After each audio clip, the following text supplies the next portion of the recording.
ये कांग्रेस के जो युवराज है राहुल गांधी, उसने बहुत ही खतरनाक स्टेटमेंट दिया है कुछ दिन पहले। वो क्या बोला? जिसकी जितनी आबादी उसका उतना हक। It is a very dangerous, very divisive, Bharat को बांटने वाला स्टेटमेंट उसने किया है। इट्स नॉट जस्ट अबाउट सनातन हिंदू धर्म। वो हमारे सनातन धर्म, हिंदू धर्म को तो वो बांट ही रहा है कास्ट बेसिस के ऊपर, डिवीजन क्रिएट करके कास्ट सेंसर और ये वो उसके बेस के ऊपर वो हमारे सनातन धर्म को वो डिवाइड कर रहा है। सबको पता है।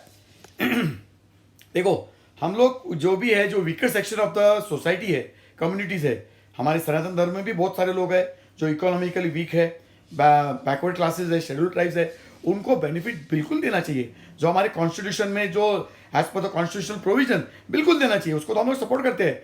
लेकिन राहुल गांधी, कांग्रेस और जितने भी कम्युनिस्ट रेडिकल लेफ्टिस्ट है, उनको पता चल गया है कि लोग उनके डीवीजी और एंटी भारत के आइडियोलॉजी को सपोर्ट नहीं करते।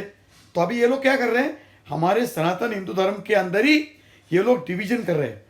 हमको जाति जाति में ये लोग बंटवारा कर रहे हैं, जाति जाति में नफरत फैलाने का ये लोग काम कर रहे हैं। महाराष्ट्र में तो शरद पवार साहब कर ही रहे कितने सालों से। फुले शाहू अम्बेडकर बोल के जातिवादी का जहर हमारे पवार साहब ने महाराष्ट्र में फैलाया, और उसकी कॉपी राहुल गांधी कांग्रेस पूरे देश लेवल पे कर रहा है। जिसकी जितनी आबादी उसका उतना हक। This is a very dangerous जातिवादी स्टेटमेंट है। ये पढ़ा लिखा बंदा है, 53 ईयर्स, 54, 54 साल का एक बंदा है। और हम लोग एक्सपेक्ट कर रहे थे कि जितने भी न्यू जनरेशन के जो पॉलिटिशियंस है वो कुछ ढंग की राजनीति करेंगे, कुछ डेवलपमेंट बेस्ड राजनीति करेंगे, कुछ लोगों का भला के हिसाब से राजनीति करेंगे, कुछ प्रोजेक्ट्स विकास के हिसाब से राजनीति करेंगे, और ये जातिवादी और एक कम्युनल और कास्टिस्ट पॉलिटिक्स नहीं खेलेंगे। ऐसे हमारी उम्मीदें थी न्यू जनरेशन पॉलिटिशियन से, एजुकेटेड, सो कॉल एजुकेटेड लोगों से। लेकिन ये तो पूरे उल्टे हो गए। ये तो लालू प्रसाद, मुलायम सिंह और जितने भी जो कास्टिस्ट पॉलिटिशियंस थे उससे भी ज्यादा ये लोग खतरनाक निकले। अभी वो स्टालिन का बेटा उधर तमिलनाडु में, उसने क्या बोल दिया सबको पता है। सनातन हिंदू धर्म को उसने कितनी गालियां दी सबको पता है। और हमारे ऑनरेबल जुडिशरी चुपचाप बैठे, साइलेंट, देयर म्यूट स्पेक्टेटर्स, कुछ भी नहीं करेंगे उनको। तो बेसिकली ये सिर्फ सनातन धर्म को बदनाम करते हैं, और कांग्रेस उसमें विभाजन करने की योजना पूरा लगा के बैठे। कास्ट बेस्ड सेंसस, उससे क्या होने वाला भाई साहब? 60 साल से आप राज कर रहे थे देश के ऊपर, क्या किसका आपने भला कर दिया? डॉक्टर बाबा साहब अम्बेडकर आपने दो बार चुनाव में हरा दिया, एक बार साउथ मुंबई से, एक बार उधर विदर्भा से कांग्रेस ने हराया। चाचा नेहरू मुंबई में आए थे उस वक्त लोकसभा के इलेक्शन के टाइम पे। डॉक्टर बी आर अम्बेडकर साहब साउथ मुंबई से कैंडिडेट थे, उनको हराने के लिए चाचा नेहरू खुद आए थे। उन्होंने कैंपेनिंग की डॉक्टर अम्बेडकर साहब के खिलाफ और उनको हराया। विदर्भ में भी बाईपोल में कांग्रेस ने हराया। तो इनका ये जो हमारे जो बैकवर्ड क्लासेस है उनके खिलाफ ये जो इनका प्यार है, ये सब झूठा है, सबको पता है। They are just trying to divide the Sanatan Hindu dharma community. वो बात स्टेटमेंट वापस रिपीट कर रहा हूं, बहुत खतरनाक डेंजरस स्टेटमेंट है राहुल गांधी का। जिसकी जितनी आबादी उसका उतना हक। तो जैसे प्रधानमंत्री साहब ने सवाल किया है, ये आपका जो स्टेटमेंट है, तो क्या जितनी भी हमारी माइनॉरिटीज है उनको कुछ भी नहीं मिलना चाहिए, ऐसा कांग्रेस कहती है? क्योंकि 80% से भी ज्यादा सनातन हिंदू धर्म की कम्युनिटी है, धर्म बेस्ड, रिलीजन बेस्ड हमारी कम्युनिटी है भारत में। तो क्या उनको सब हक मिलना चाहिए, बाकी किसी को नहीं मिलना चाहिए? ऐसे कांग्रेस और राहुल गांधी क्या ऐसा वो मानते हैं, ऐसा कहना चाहते हैं?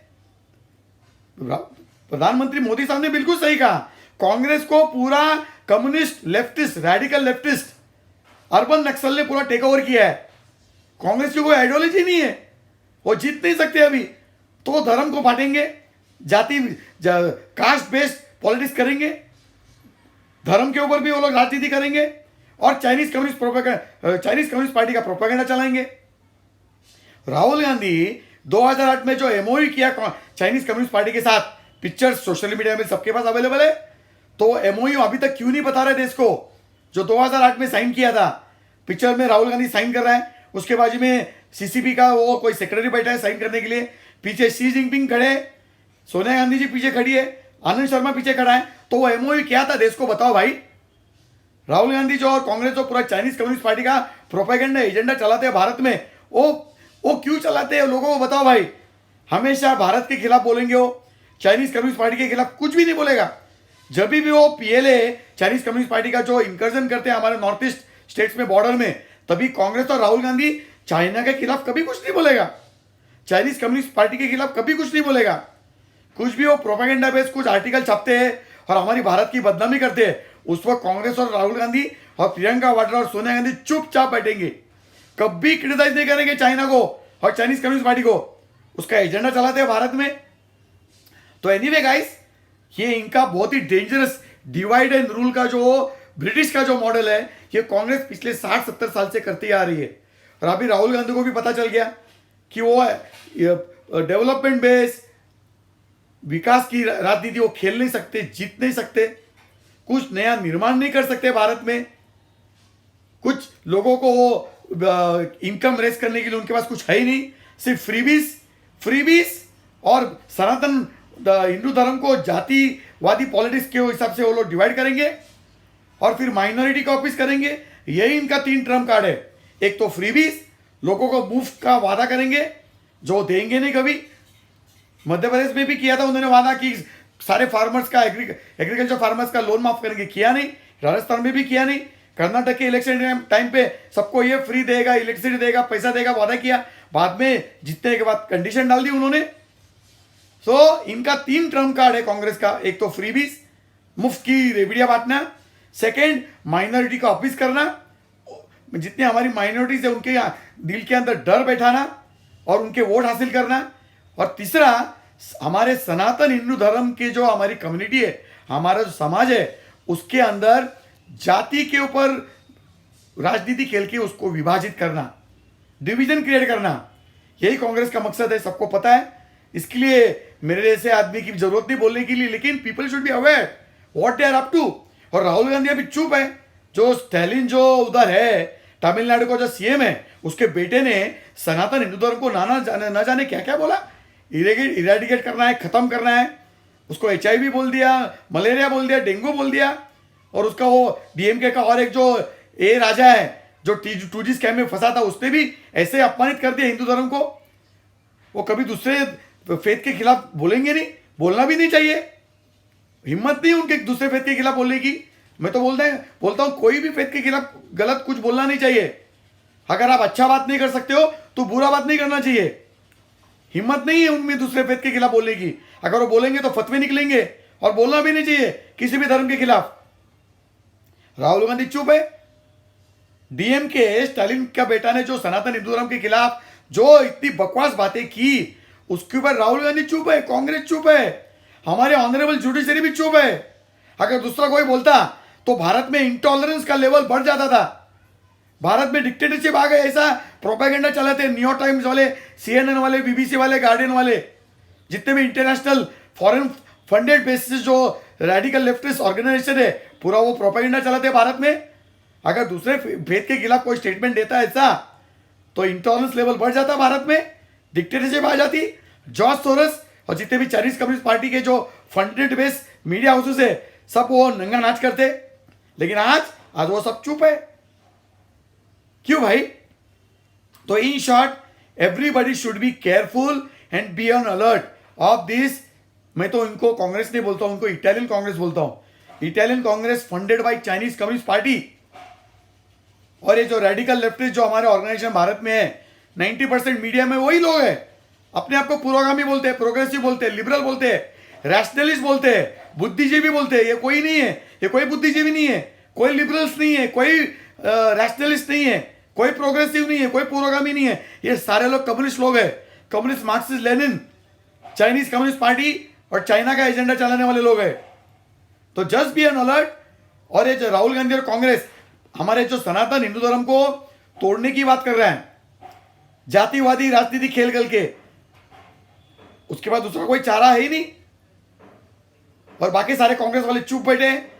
जितने बड़े बड़े लीडर्स है, सीनियर लीडर्स, वो चुप बैठे, because they know the entire Italian Congress has been take over by Chinese communist parties. Communist और अर्बन नक्सल ने पूरी वो कांग्रेस को टेक ओवर किया है। भारत को पॉजिटिव देने के लिए उनके पास कोई प्रोग्राम नहीं है, कोई पॉलिसीज नहीं है, कोई आइडियोलॉजी नहीं है, सिर्फ डिवाइड एंड रूल। भारत को कम्युनल पॉलिटिक्स खेल के डिवाइड करो, सनातन हिंदू धर्म में जातिवादी राजनीति खेल कर डिवाइड करो और राज करो। So just be N alert guys. 2024 का लोकसभा इलेक्शन है, उसके पहले कांग्रेस बहुत दंगा नाच खेलेगी, हमारे भारत के समाज को वो लोग विभाजित करेगी, डिवाइड करने की कोशिश करेंगे, नफरत की राजनीति खेलेंगे। ये मोहब्बत का दुकान चलाने वाला राहुल गांधी अभी चुप है। सो स्टालिन का बेटा ने जो नफरत की जो जहर उगला है उसके खिलाफ भी कुछ बोल रहा है, क्योंकि उसकी मोहब्बत की दुकान में सिर्फ नफरत बिकता है। सनातन धर्म के हमारे जाति बेस गंदी राजनीति खेल के नफरत फैलाने का काम राहुल गांधी कर रहा है। तो इसकी कोई मोहब्बत की दुकान वगैरह कुछ नहीं है, नफरत की दुकान है।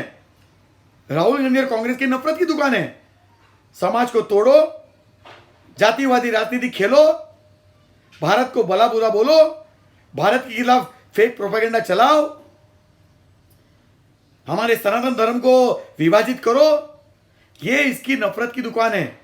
मोहब्बत की दुकान में ऐसे सारी चीजें मिलती नहीं है, और वैसे भी मोहब्बत की दुकान नहीं होती भाई साहब। राहुल गांधी, मोहब्बत दुकान में नहीं मिलती, मोहब्बत बेची नहीं जाती दुकानों में। मोहब्बत दिल में होना चाहिए, जो तुम्हारे पास नहीं है। तुम चाइनीज कम्युनिस्ट पार्टी का एजेंडा चला रहे हो भारत के खिलाफ, और जो चाइनीज कम्युनिस्ट पार्टी का जो कांग्रेस का एमओयू है वो भारत को बताओ भाई, देश को बताओ। Thank you.